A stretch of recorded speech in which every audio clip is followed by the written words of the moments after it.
স্ত্রী। ইন্তেকালের সময় আল্লাহ নবী অসুস্থ হয়ে গেলেন, ইন্তেকালের অনেক দিন পূর্বের থেকে। তো আল্লাহ নবী বারবার বলতেছিলেন যে আমি আয়েশা সিদ্দিকার ঘরে কবে যাব। কারণ আল্লাহ নবীর একত্রে 9 জন স্ত্রী ছিলেন, তো 9 জনের ঘরে 9 রাত আল্লাহ নবী থাকবেন, এভাবে রুটিন করা আছে। অসুস্থ হয়ে গেলেন অন্য স্ত্রীর ঘরে, আল্লাহ নবী বারবার বলতেছিলেন যে আমি আয়েশার ঘরে কবে যাব। ইন্তেকালের নিকটবর্তী হয়ে গেলেন, অসুস্থ হয়ে গেছে।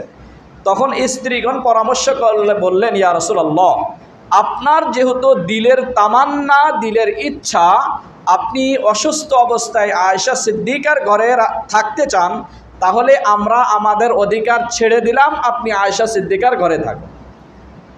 এমন প্রিয়তমা স্ত্রী হযরত আয়েশা সিদ্দিকাকে আল্লাহ নবী বললেন, আয়েশা, তোমার জীবনের ছোট্ট একটা গুনাহকেও কোনো সময় ছোট্ট মনে করে এই গুনাহ তুমি